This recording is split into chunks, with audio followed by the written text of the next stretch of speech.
Hey everyone, so welcome back to Child of the Kingdom. Thank you so much for tuning back into my YouTube page.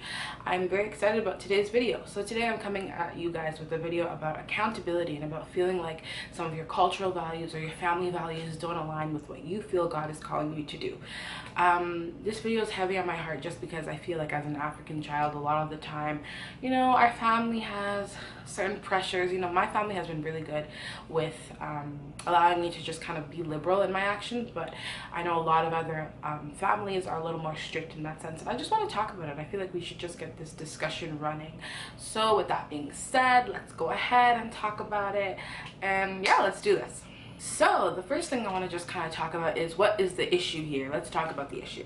So the issue is that some people have cultural ideals, their family has certain values or hold things to certain high esteem, and other kind of priorities and different systems of their life that they feel or that you may feel don't align with what God has called you to do. Now I'm going to give you an example.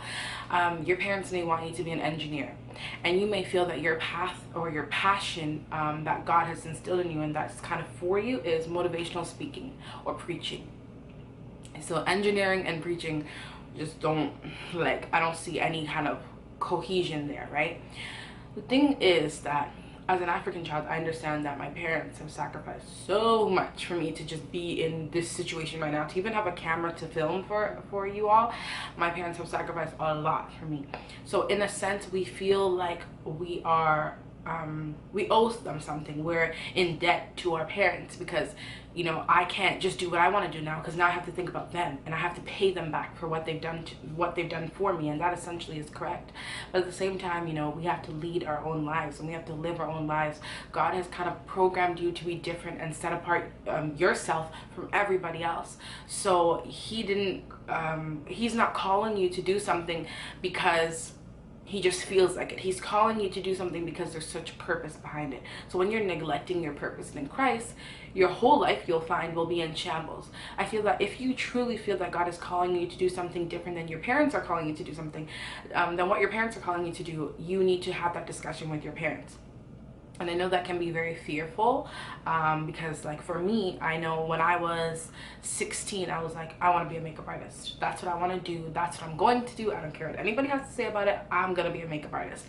And I wasn't the best at makeup, and my mom could see that. She could see that, okay, my daughter is really obsessed with makeup. She wants to go to college and do cosmetic management for 6 months and finish that with her life.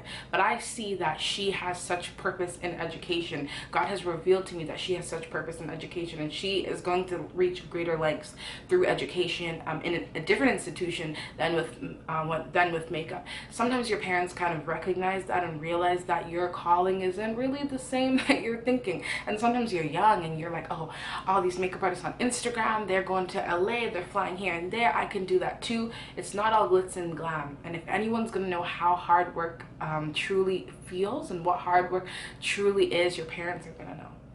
So I'm not trying to discredit your dreams in any kind of way, and I'm not telling you to shun your parents, but I'm telling you to kind of have a balance. That's extremely important, to have a balance. I did not pursue the makeup artistry journey, and I'm completely grateful that I had people around me to be like, Princess, think about what you're really doing.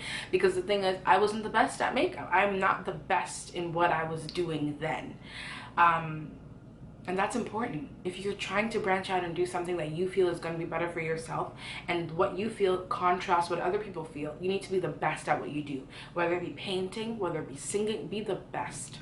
Be the best. And the only way you're going to be the best, because man doesn't have perfection. We aren't perfect. The only thing that's perfect in this entire universe is God. So we need him.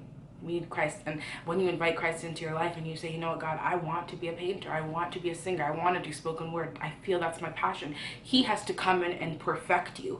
And when he comes in the situation, and when you invite him into the situation, he'll tell you, hey, this isn't what I want you to do, or hey, this is what I want you to do, and I'm going to take you through this, this, and this to get there.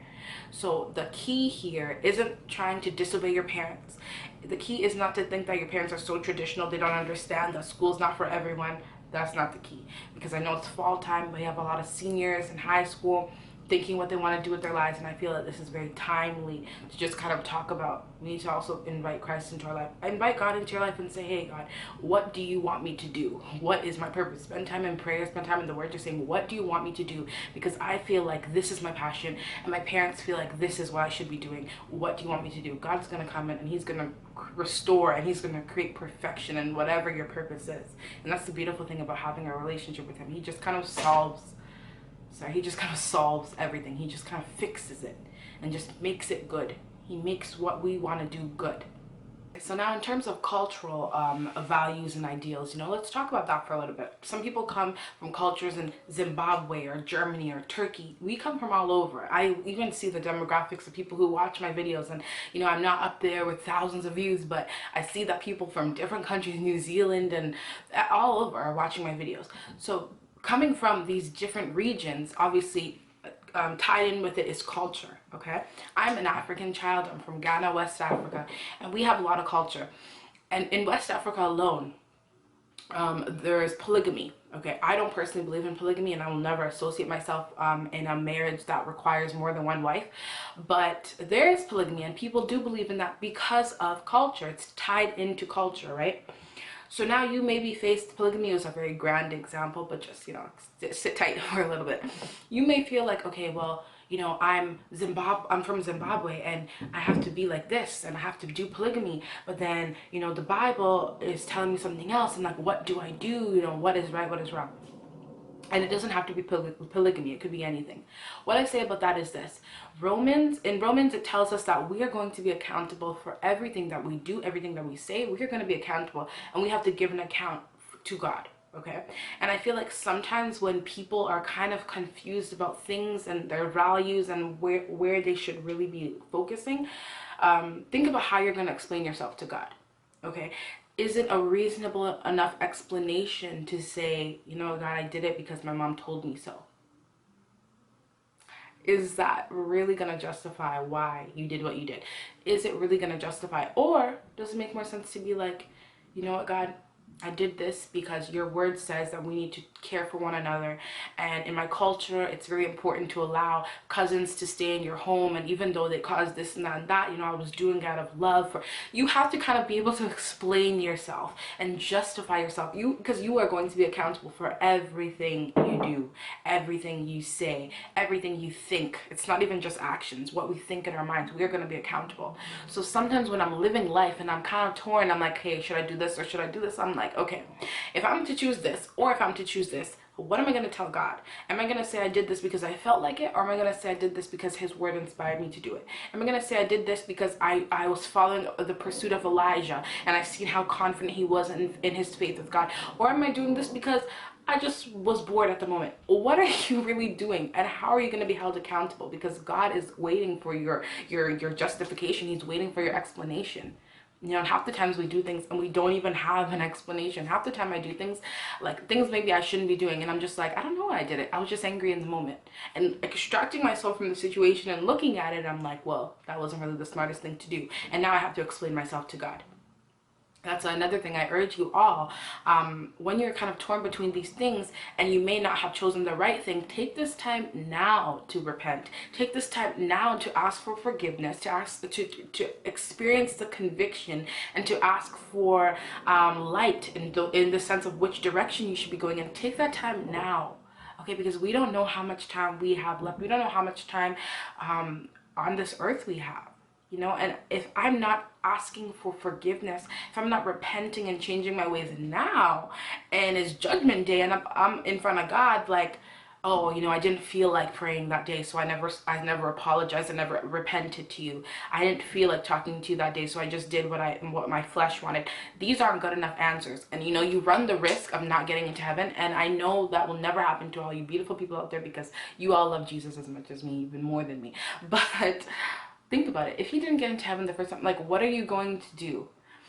That's why I always say, when people are like, I don't know what to do because my family is Indian and we're Hindu and we believe in this, but then I'm the only Christian, so I don't feel like I should take part in that ritual, but I don't want my grandma to get mad at me. You know what I mean? Is your grandma going to open the gates of heaven for you, or is God going to? They're going to be persecuted. after everything we do. Okay, everything. I could tell someone I love Jesus and someone could literally put me in jail for it in a certain country. Christians are persecuted everywhere. So your grandma may hate you for that 30 minutes that you weren't at that ritual that they're doing, but what is God saying? And now when God says, hey, Sarah, why did you choose that? You can say, you know what, God, because I wanted to do something for your glory. And I wanted to show you through my actions that I'm truly committed to walking in righteousness with you and abiding in you. That is justification.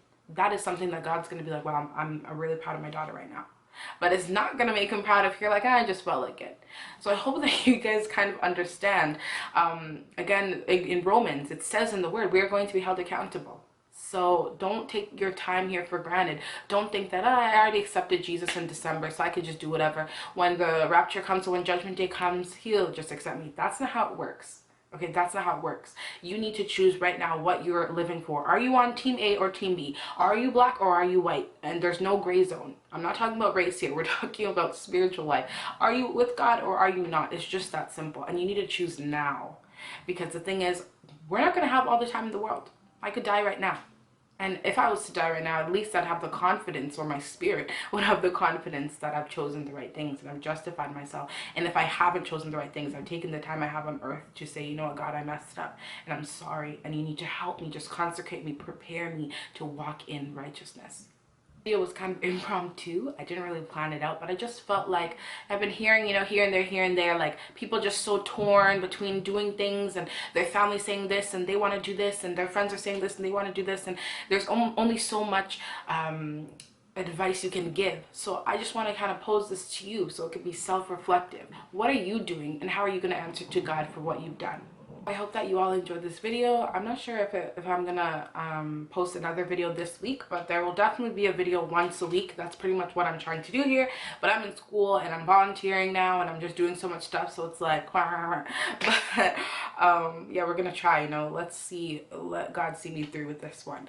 Once a week, let's see, you know. Also, if you have any requests, leave them down below. I'll also leave some links to some other Christian vloggers that I watch down below. And I just want to shout out, or not even shout out, but just kind of draw some recognition to another channel called Ashley Empowers. She does like amazing videos. Her and her husband, they do this thing bi-weekly maybe. It's called 802 Game Time. And it's just really interesting to get perspective from like married people. I'm not married, so I can't sit here and talk about marriage or relationships and these kind of things because I haven't experienced them. But if you were looking for something like that, I would definitely recommend you to just check out her channel, and that will be somewhere on the screen here. I'm just shouting her out because a lot of people on my channel have been asking me to talk about relationships and dating and singleness and waiting, and that rhymed, but I just don't feel like I want to sit down and talk about something that I have not experienced or that I can't really speak on. And God has not called me to talk about relationships on here, but I will have a video sometime next week or maybe the week after that on modesty, and you guys will get a special guest. It's going to be a guy on my channel. He's going to give you a male perspective on modesty and women power, empowerment, and dignity and pride in women and things like that. So it's going to be really, really fun. I hope you all subscribe, share with your friends. I love you all, and I'll talk to you all later. Bye, and thank you for viewing Child of the Kingdom. Bye.